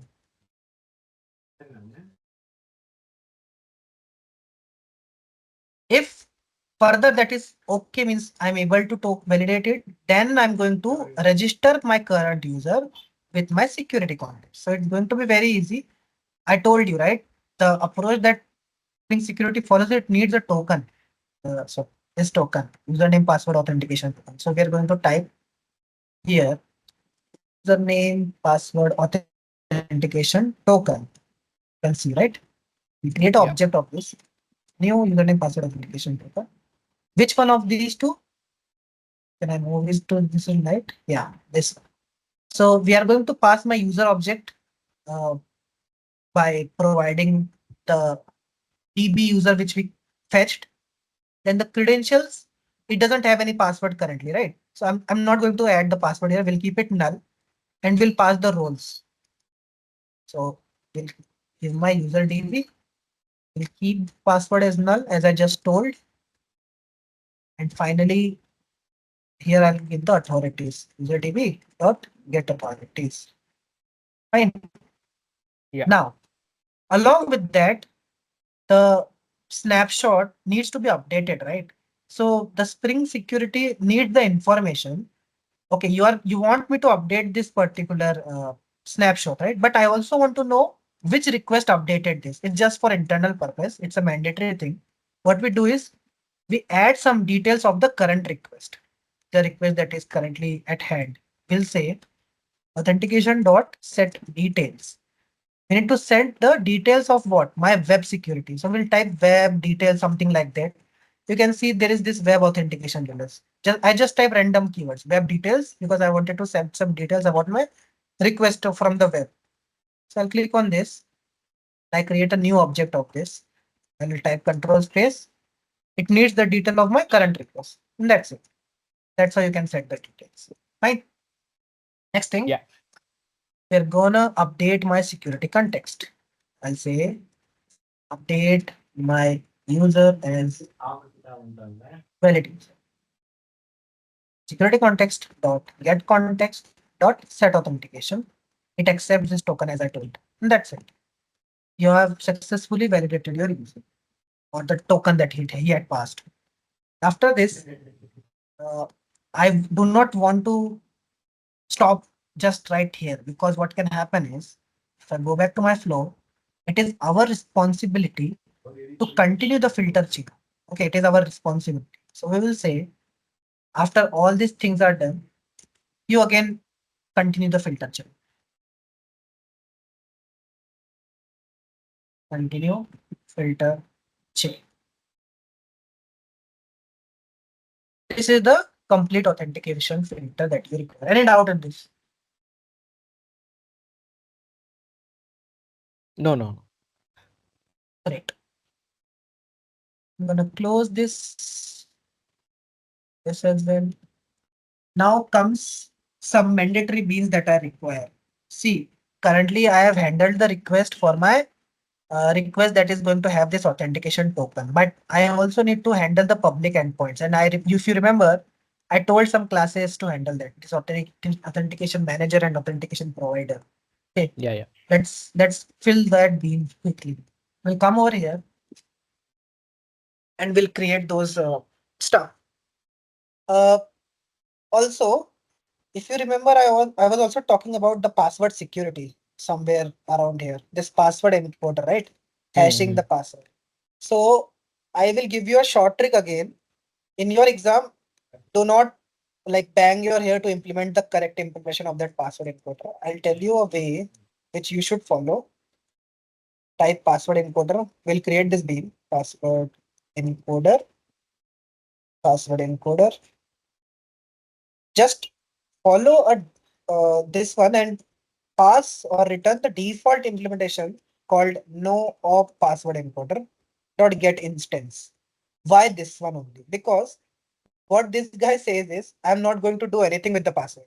If it is plain text, I will save as plain text because it's not a real application that we are implementing, right? It Mm-hmm. even if it is plain text, that is fine. So we'll just use this implementation because it will treat it as a plain text and there will be no lesser issues while building your application. We don't want to be stuck in that no loop, finding the correct encoder for the Mm-hmm. hashing key, then preparing all those things again and again. Not need to do. Cool. Second thing, I need to create this authentication provider and manager. So first I will create this authentication manager. Admin, authentication. You can see there will be a provider, authentication provider, authentication provider. Okay. We will not be going to implement it from scratch. We'll use some abstract implementation given by Spring. If you type Control T on this, you'll see some implementation already present. The one we are going to use is this DAO authentication provider. Why? It's because this class works with databases and we are going to work with databases. Our users are going to be saved in the DB and everything like that, right? So we're going to use this. We'll call this like auth provider equals to new data. I'll import this class new provider. Okay. See what all things it requires. It requires the password encoder I just told. Then to auto-wire this, you can just call this function. It will give an instance to this guy. And it also needs this service layer because it needs to call the database, right? How can this guy call the database? Where we cannot show the repository because Spring doesn't, this class is implemented by Spring and our repository is a custom class. It needs something that is understood by Spring framework, Spring security framework. And for that, we have created a service, user service or a user detail service. I'm going to auto wire here. Auto wired user details service, user details service, and we're gonna say auth provider dot set user details, not the password service, this service. Okay. It will take this. Okay. Now, suppose I had created the bin in this fashion and I wouldn't have auto wired this guy. Then how would we have done is, I'll uncomment this repo for a moment. We would have just simply called this function here. That would also do the same thing. Understood? Yeah, These yeah. are both possibility. I'm just telling you. It's a Yeah, yeah. best Understood. way is this one only, but for this example, I'm taking this auto wiring approach. Mm-hmm. Cool. So Yeah. I've set my user details service and I'm going to return the DAO authentication provider, which is going to interact with my database. Auth provider. Nice. Next step. We need the authentication manager that internally uses this auth provider only. At pin authentication manager. Well, we'll call this authentication manager. Okay. So we are not going to again provide the implementation from scratch for this authentication manager. Instead, we are going to use a default authentication manager, whichever is available. Okay. What will happen is there is an application context in any Spring Core now. There they have a class called authentication configuration. Authentication configuration. Configuration. Authentication configuration. And this guy already has this. You just return it. Return. And it will throw an exception. Why did I do this? Because I don't want to create it from scratch. Instead, I want to use the existing capabilities. It is just like saying this guy is being auto-wired. In Spring Boot 2, Spring Boot 2.7 onwards, you don't have to place this auto-wired over here. That's why I'm not keeping it there. Okay. Understood? Yeah, yeah. And since this bin will also be registered, right? Internally, the Spring framework will register this authentication provider with this guy, authentication manager. We don't have to do it explicitly. Okay. So this is also done. Let me add this suppress warning. And we're good. We have created all the necessary beans, most of the beans. Now, next thing is what I have to add the JWT filter that I created, or means registered this filter which we created to the original security filter chain, correct? So we'll do that. Again, in my security config, I'll create a new class. There are different way to call it. It is called app security config. It is called security config. We'll go ahead with this simple one. It is going to be another configuration. And again, we're going to create a, what we're going to create. We're going to create a security filter chain, right? So we'll return security filter chain over here. Security filter chain, security filter chain. What object is this guy is going to have? It is going to have an object of HTTP security. I think somewhere I mentioned. You cannot see it right here. Yeah, see here. Yeah, yeah. HTTP security dot build we are going to call. So we are going to give the reference of this HTTP security. Again, same thing. It's like saying to Spring Boot, please auto-wire this for me because they have it internally ready, right? They're just saying please auto-wire this. But we don't need this keyword here. And this is going to be a bean. Bean, yeah. And just for simplicity, you just quickly return this HTTP security dot build function. We'll update it later, means since it will show error now. So dot build here. And it is going to throw an exception as well. Now we have to update this overall configuration. Guys, just a minute, I'm coming back. I'm getting a call. Huh? Yeah, yeah. Okay, okay.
So I was saying that we have to configure this security over here.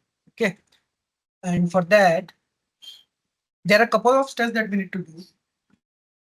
The first step or the mandatory step is disable the CSRF. Why? Because if you do not disable that, what will happen is our requests will expect that along with this header, right? Authorization header, you will be passing this CSRF token as well. But we are not passing anything like that. So to uh, save that, we'll do HTTP security dot. You will type CSRF. In everything, I'm going to use the lambdas for everything, every configuration. We'll not use this one because this is deprecated. You can see. We'll use this one and we'll say we'll provide this lambda using single variable CSRF config CSRF dot. We need to disable it, right? So disable function. Okay. Next, and type it like step 1. Disable CSRF. Second step. The whole idea of using JWT is because we don't want to save any information of the user in our application, right? We don't want to like we are saving in our database, that is true, and we are also saving it in our what we can say security context. But the way what I'm trying to tell you, we're not storing any cookies or we are not storing any session information for how much long it is logged in. That is handled by the JWT. It's expiry, right? So we're going to Yeah. disable or we'll change the session management policy. We'll say HTTP security dot session. If you'll tell you get this customizer, we'll say session config and session config dot. I need to change the policy. Do I have any method? Yeah. And if I type control space, you're going to use a stateless policy because don't remember or save the sessions. Next. We also need to register the custom chain that we created, right? So we'll say register custom filter chain or just filter. It's a single filter. Now we have created a single filter. What is the name of the filter? JWT authentication. It's a component, means I can auto wire it. We'll auto wire it here. JWT authentication filter. It's going to be a filter. Right. Where do I want to keep it? I want to keep it in the beginning. It should be as in the front. So before which filter? Before this username password authentication filter, because it's the default one that is provided by Spring Security. What we'll say HTTP security dot add filter before in the beginning. Before which class? Before the username password authentication filter dot class. Okay. Right. Moving ahead, we're gonna say register step number 4. We're gonna register. Uh, this is there are two type of requests that I was telling about earlier that we're going to handle. Handle public, right? We can say public handler, and there are going to be some protected resources. Protected. Yeah. Resources.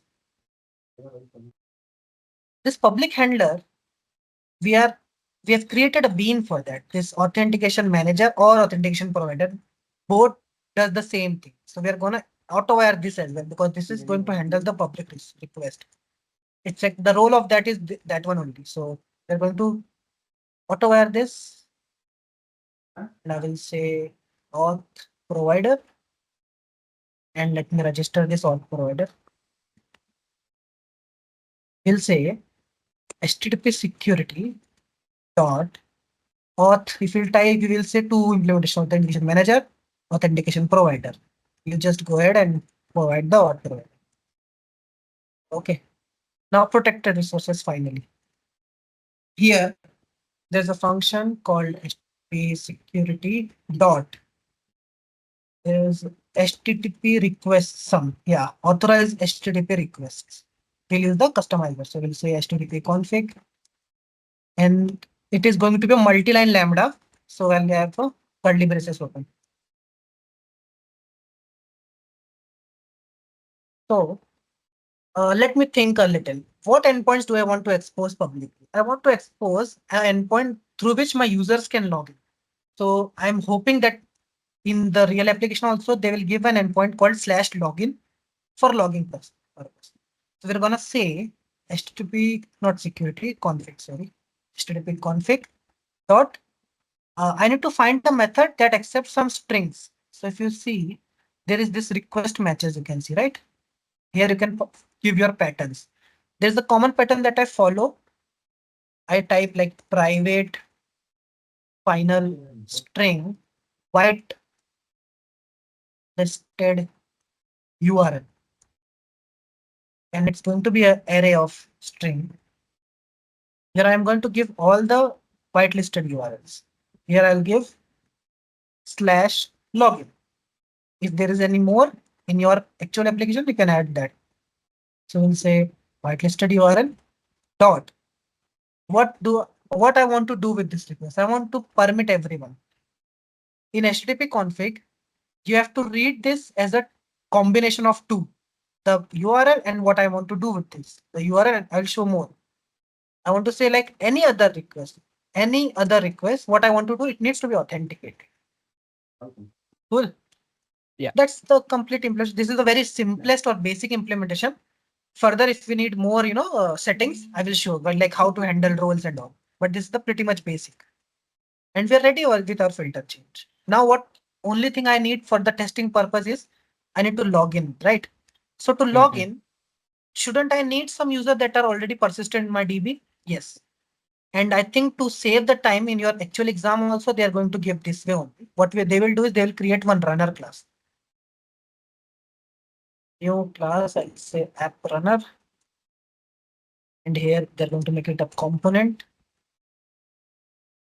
And I'm going to implement application runner. What is the, you know about application runners, right? It runs by default as soon as the application boots up. Any idea? Sorry, I don't have. Okay, no issues. I'll just show you quickly what happens is now. Uh, there are two interfaces available for application running. What is Mm. the role of application runners is if you want to do some default tasks that may require processing file or something, maybe some doing some DB operations, right? You use application runner, or there's one more called command line runner. It gives different two functions. They both are called run, with like one accept this application arguments as an object and one accept string array. You can see in your real application also you'll see either this one or the application runner being there. I generally use this application runner, but they both do the same job. What I want to do with this application runner, I want to create some users. So I'm going to auto wire my role repo, role repo. I want to auto wire my user repo, just to create some default users. Okay. First, we will add some default roles. I will create uh, role one equals to new role, and I'm going to just set the name because the ID is auto generated and say this is an admin user. And one more role will create role two that is going to be the user. Okay. Okay. And let me persist these users role roles dot save role one. It is going to return me a saved role one. And also I want to do it for the second role two. So we are saving the default roles, saving the roles. Then what I want to save, I need to create some users for my application. I will create a user equals to a new user. I'll say user.set email. I'll give, for example, arbaz@gmail.com. User.set password.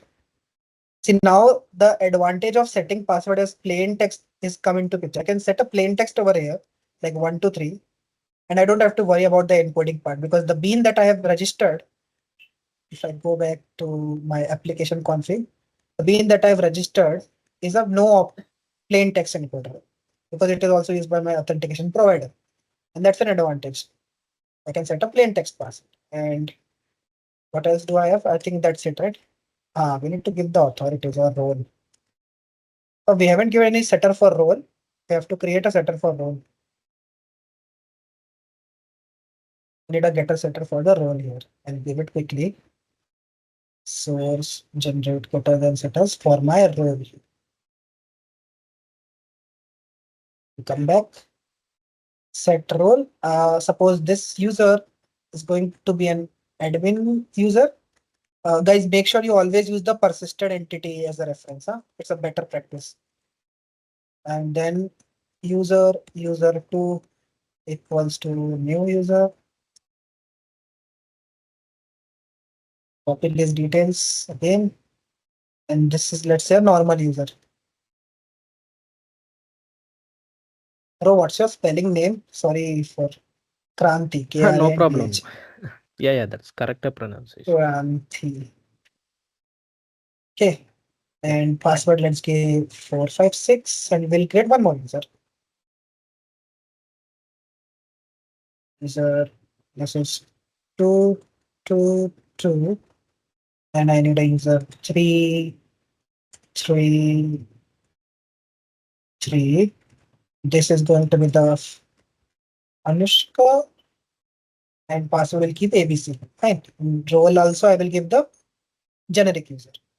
How to save users? Okay, that's simple. User repo dot save user one. That's not user one, it's just user. Then I'm going to save user two. I'm going to save user three. And now if you see, as soon as my Springboot application will run, it is going to save all these fields because it's an app runner. See, I'll show. So there's another way you can use a construct as well.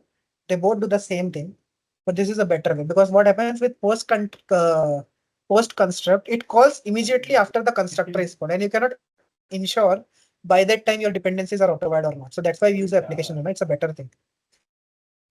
Let me boot my application. We are running the application for the first time, right? Ever since we started.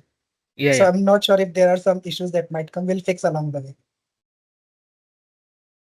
Okay. Hope it will not. Okay. Okay. Okay, what happened? Let me see.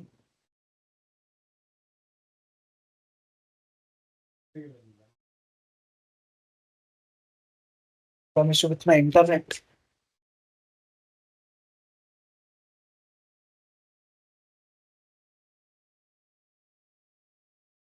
Hello, can you hear me? Yeah, yeah. Yeah, yeah, I can. Some issue with my internet again. Let me Okay, wait okay. for it to boot No, up again. not a problem. Yeah. Uh, Usually, how long it will take to do like you are in this kind of this much of level, the Sorry, perspective of coding?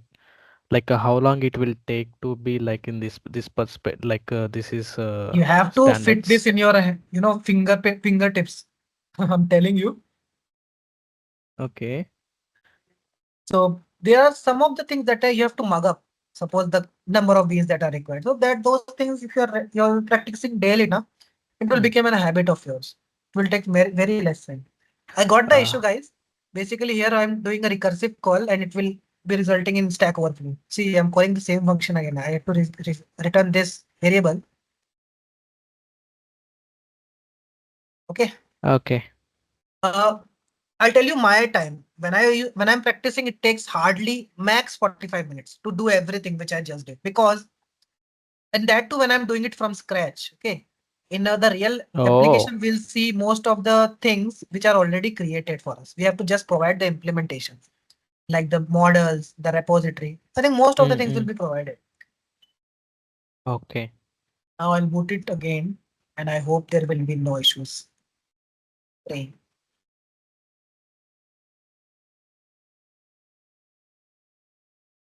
Yeah. There is one more unique index called role. A, I have a role ID and ID. Okay, no issues. Let me go back to that and we'll see.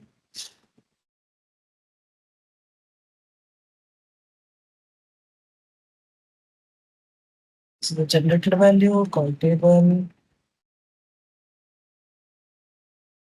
which is fine. I'll come back to my user. What do I am setting? Cannot execute the statement for which one? It is inserted to my users. The third user is giving me an error. What is it saying? Do not give me Is assign it this. because the mapping 1 to 1? Uh, Yeah, he did the map from 1 to 1. Yeah. one user can have one role. I think that is correct. Yes, One too many. that is right. Yes, one user can have only one mapping, right? So it is a unique. So what we'll say is, there are going to be many Many to many. roles that I need to assign to this user. Let me try if this works.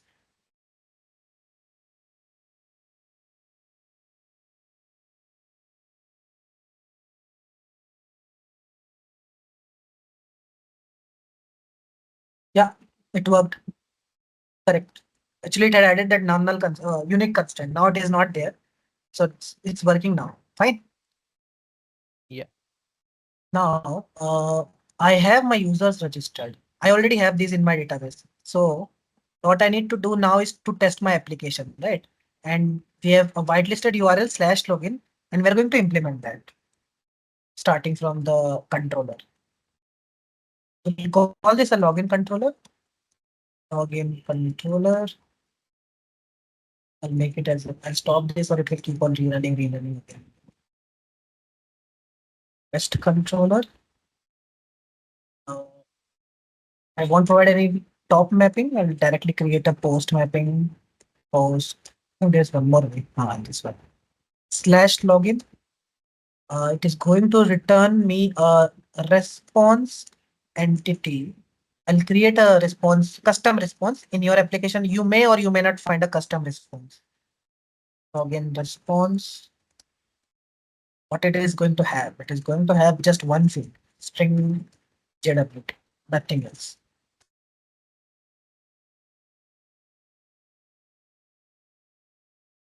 Again, my internet stuff.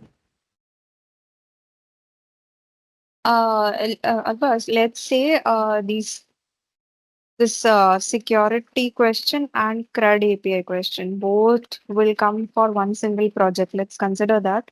Can you hear me, right? Yes. Sorry. I'm audible, right? My It's an internet. issue from my end only. You can say yes. Okay, you connect with it first. ठीक है, fine. So let's say both the questions will come for one single project only, and Correct. we know that the annotations that we have to provide for Spring, right? They are not present. So Yes. let's take this login controller for instance, we need to give that request mapping as well. That means we can decide what mapping we want to do, right? And then we can Currently give we the same can. for whitelisting as well in the Yes, application config. currently we can, but in the project that you will find out, right? There they will give you one problem statement Ah, PDF. right. There it might be There an they will issue. expose or tell you which endpoints are whitelisted or via Hmm. which endpoint the user is going to log in. Hmm. This one endpoint which is called at slash login is always going to be there, guys. So that's why I'm creating this one for you. Okay. Any Okay. chance Okay. register will also be there, or they'll just give it It's a like very we have simple implementation. I will runner? create it right away, but I'm pretty sure they will not give. Hmm. Unnecessary, it will create some issues. I know they will not Okay. give. Okay. But still, I will Go give ahead. the information. It's going to be very simple. Uh, Okay. let's do it at the So, end. You continue with this one.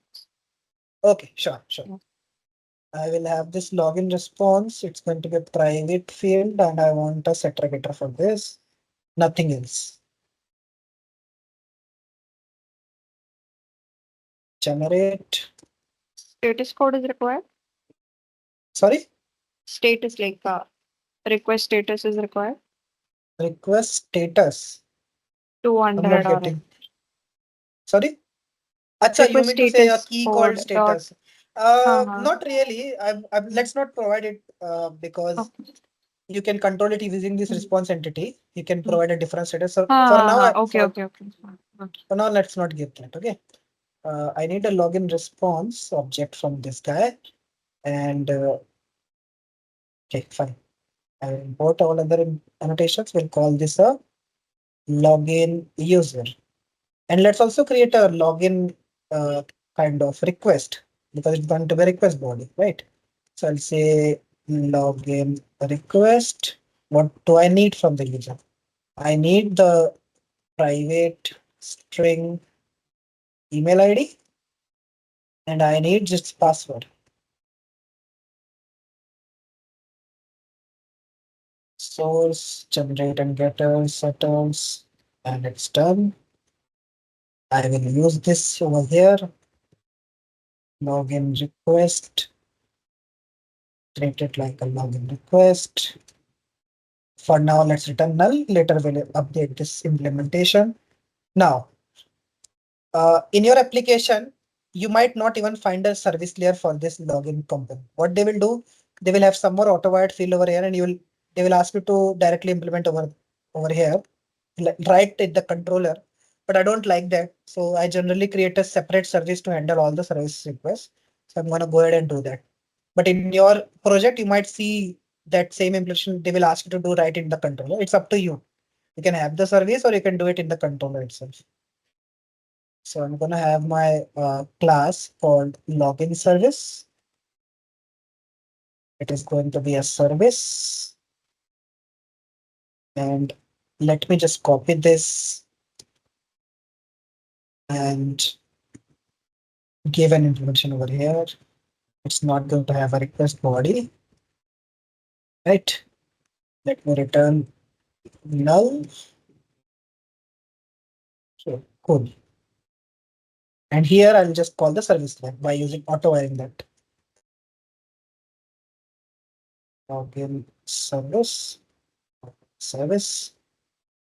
I'll go back over here and yeah, let's implement this guy. What do I want to do with this login request? I need the username and password, and I need to first means I need to first check in my DB whether that user exists or not. If it is exist, if he is providing the correct password or not. And let's say if it is providing the correct password, I want to return the JWT token for that user, right? This is what I want to implement. So for that, I need to check, right, whether this particular login request, the user that this guy has passed, does it exist in my DB or not? And for that, I have a layer called auto-write user details service, right? So that is done. Second thing, I need a way to generate the token. So I would need the uh, JWT util, right? JWT util, JWT util that I have. If you guys remember well, I told you one thing for the public request, uh, my authentication manager or provider will come into action.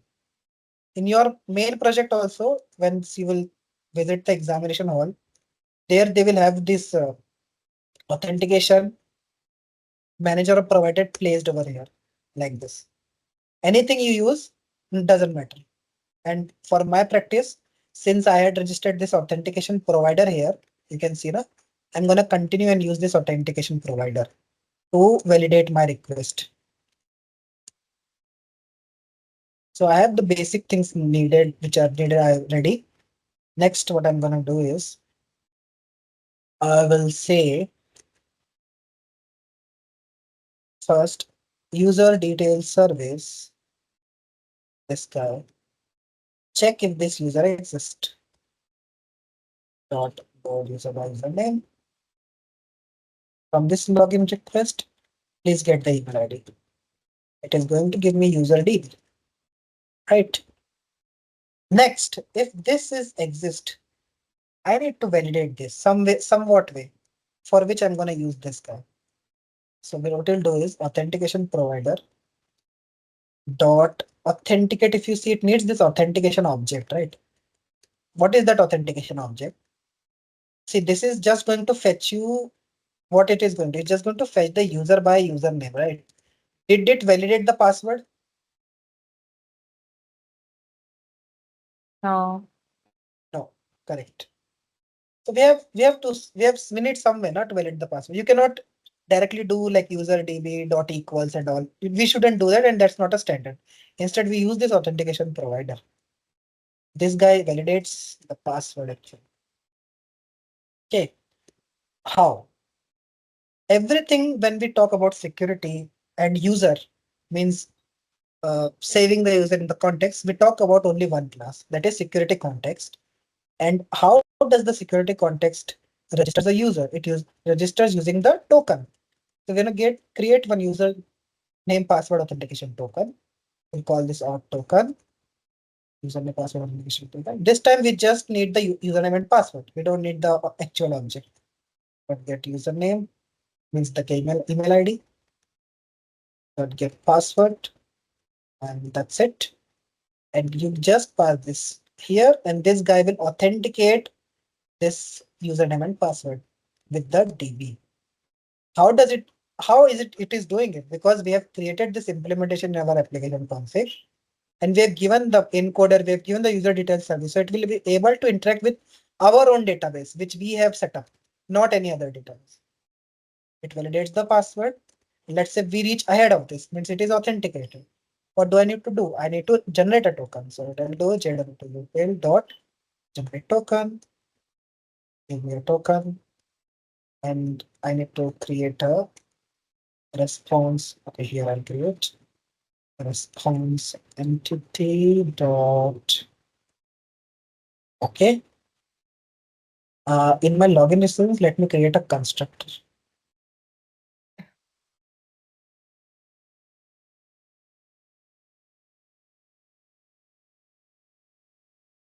Generate constructor using fields. JWT. I have my JWT new login response. This is my token. And if you guys remember when this function throws this exception, username not found exception. So let me handle it in try catch so that I can give some custom message if it is fails, because they will also ask me to handle and give some custom message. Okay. Exception. Okay. I'm gonna say if this exception arises, return 404. So I'll say status 404 dot body. This is the body that I want to give. A simple plain text maybe. User does not exist. And see, it's giving an error because we have typecasted it as specific response. So I need to use generics. I can use object or I can use a question mark, both works. Right, so I'll use object for here. And if I come to my controller, I think everything else is fine. No, I have to also change it over here. Dot login user, it will give an error, so I'll change it to object. So now I think my login functionality is also ready. Any doubt, guys? No. Can we go over this 33 line number statement again? Username, password Line authentication. number 33. Uh, Okay. like we passed it the username and password. What actually it did in the backend? What it does is, once I created this application config, right, I had registered my details, service, and encoder. The job Mm. of this guy is first extract the details from the token. Where is that I have written? Here. The token which I created, get me the username, get me the password. Then Mm. encode the password. Using what? Acha. Using the encoder that I have provided. Once Mm. it is encoded, use the detail service to load the user from the DB if it is matching or not. This is what we have already created, na user detail service, our DB Mm. one. Mm. That's the job of this guy. Okay. So suppose what happens if you are given a concrete encoder, na, like some sensitive encoder which will hash your password, then it will have fetched it in a different way. And in that case, the app runner that we created would fail because what we are saving as a password is plain text. Then what would have to do is, I'll tell you, if you face such kind of an in a real project, password encoder. This is how we do in the real application. If I'm saving my user, before saving, I'll do like encoder dot encode. See, Okay. now what will happen if I cut paste over here? It is not an issue for now because I'm using a no-op encoder. Won't fail. Even this will not fail. Mm. But we are not doing it. There's a reason to save time. Cool. So I'll go back. Acha, we are ready actually. We can test the application right away now. Let's implement that register request a little later, Anushka. Okay, No issues. That's okay. because this is the core that they are going to ask. There will not be any issues. Yeah, it started, you can see. No? So let's play with the application for some time. I'm going to create a new collection. Let's say this JWT practice. I'm going to create a post request. It is going to be a post request. Login. This is going to be my localhost 8080. Do I have? No. HTTP ://localhost 8080 slash login. How can I log in? I need to pass the request body, na? So I'll pass the request body as a JSON. What is the key that I am having? Email ID. T small, and I have a password. Password or pass I gave it? Pass. Password. Pass. Or the class. Let me see. Forgot actually.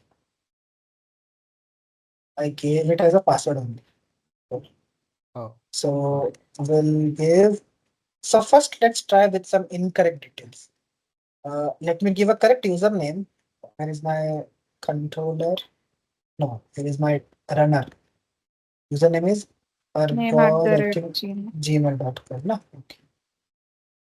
So here I'll type arbaz@gmail.com and the password I'll give 12345 that I don't have.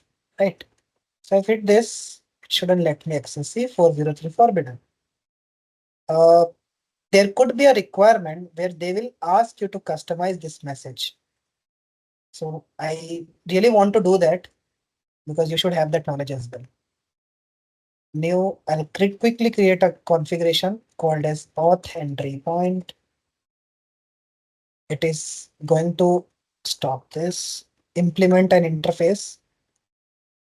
Implements authentication entry point. You can see this one now. It will give a method. It's a very simple, same message as our filter chain. You can see this request, response, and the exception that was raised. We have to register this somewhere. Here I'll tell you. But first, let me quickly create my response. In my response, I want to change the status code, let's say from 403 to 404. Okay. So we'll say set status and there's a code option. I'll say I need it to be 404. And in my response, I need to change. So to change the response, we need to get the access of writer and we'll have to call the write function over here. And here I need a simple message for the time being. I'll say user dot count. Now it's a bean, authentication entry point or authentication point, both I can use. We'll register it our security. We'll register this as a exception handler right after this. Auth entry point. This may or may not come in your exam, but you should have the knowledge. So we'll say add exception handler. I'll say HTTP security dot. I'll type exception, something might come. See exception handling customizer. So I'll say exception config, a lambda I'll provide. I'll say exception config dot handler. Sorry, the type is what? Entry point. Na? So I'll type entry point. Authentication entry point. You can see na? That's it. That's how I can configure this. Now if I'll run this application, I hope I should get the error. Let's see.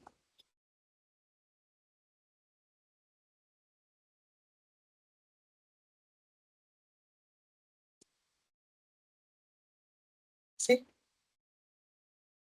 Yeah. we're getting our customer. It's a requirement that may come. So that's why I've given that also in this same project. Now let's give a correct 1, 2, 3 is what I have now. I am hitting this. I got my JWT. Right? But how can I test? Let's create an endpoint just to, test whether a token is working. Because everything I've just talked about login. Let's create a demo controller for your demo controller for you to test and practice. And what is this control is going to be? This is going to your CURD controller, whatever they will give now. So let's give it generic REST endpoint. Sorry, request mapping. We'll call this as like anything. Maybe they will give anything. So we'll give a slash API for the timing. I'll create a very simple get mapping, which will be called slash hello, and which doesn't accept any parameter. Acha, don't accept any parameter, but always accept the request header of authorization. Keep that a mandate. I'll tell you a big reason for that. Here you give like control set. Here I'll say authorization, and accept is like a auth header. And just for a demo purpose, I will tell who is trying to say hello. Okay. So we'll say JWT util, and I'm going to use this over here. I'm gonna say from this auth header, extract the username. How I can extract? It starts from the 7th character, my actual token, the JWT one. Correct? It's gonna give me a username. I will say server says hello to this guy. Think we are done with the public control. Only one thing. Now I'm gonna update this security. Currently, I kept any request as authenticated. Okay, let it be, because any other request will be authenticated, mean it will work. So we'll run this. But then I will change some role-based permissions as well. It's a very simple thing. We'll check that as well. Now it is running. It's set up, done. I'll copy this endpoint, means the token. I'll do one thing. I'll copy in a notepad first. Here to here. Copied. Going back. Let me add another request.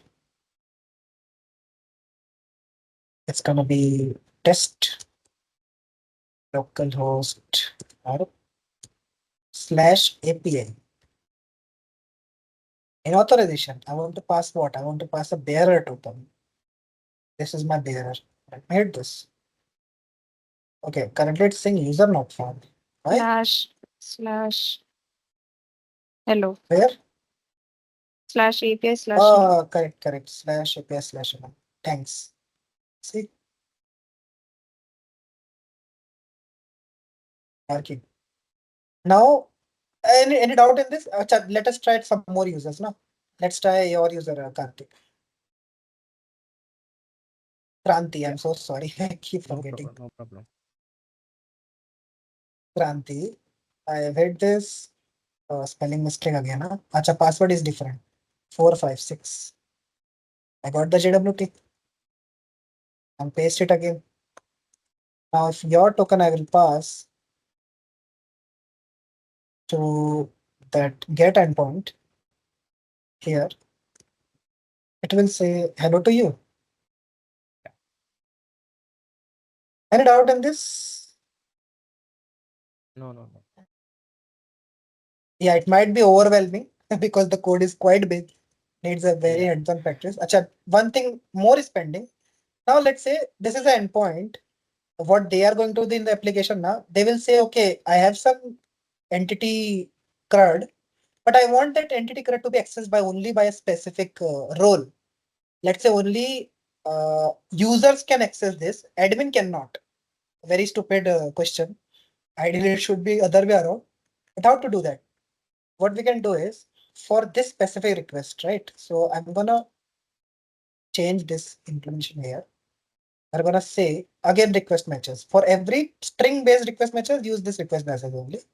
I'm gonna say slash API and after that anything.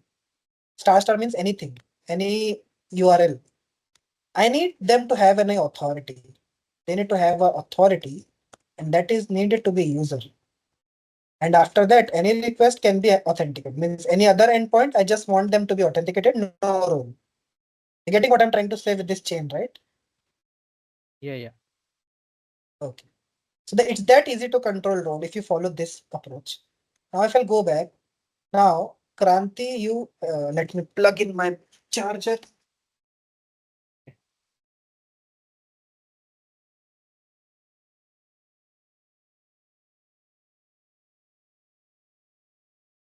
Okay, cool. If I will hit it, it should allow me to access this. But suppose if I'm an admin, let me change it to my user, which is an admin, and it has this password. I'm copying this JWT and pasting it here. Copy and go back to the postman. And in this test, now an admin is trying to access. What is going to say? Not found. It is because of the default error handler, but that is okay. I should. You can see we have simply controlled the role as well. Yeah. So I think that's pretty much about the Spring security, guys. I think it took around 2.5 hours. Do you have any questions, any stupid question also? That is fine. I'm gonna stop recording.